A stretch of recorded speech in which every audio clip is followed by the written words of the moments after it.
Sukantapalli oriental boys ক্লাবের চতুর্থ বর্ষে সিদ্ধিদাতা গণেশ পুজোর থিম হল প্রেম মন্দির। বুধবার সন্ধ্যায় বর্ণাঢ্য উদ্বোধনী অনুষ্ঠান। স্থানীয় মানুষের উজ্জ্বল উপস্থিতিতে এই বছরের পুজোর আরম্ভ হয়, যা চলবে আগামী 31শে আগস্ট রবিবার পর্যন্ত বিভিন্ন সামাজিক এবং সাংস্কৃতিক অনুষ্ঠানের মধ্য দিয়ে। আমাদের চতুর্থ বছরে ওরিয়েন্টাল বয়েজ ক্লাবের পক্ষ থেকে গণেশ পুজোর আয়োজন করা হয়েছে। তার মূল বেস হচ্ছে বৃন্দাবনের প্রেম মন্দির।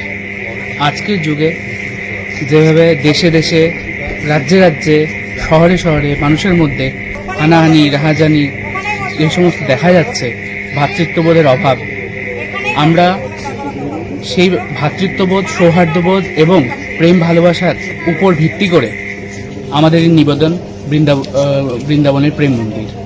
গণেশ চতুর্থীতে নকশালবাড়ি বাজারের চৌরঙ্গি মোড় পুজো কমিটির পরিচালনায় পঞ্চম বর্ষ গণেশ পুজোর আয়োজন করেছে মহা ধুমধামের সাথে।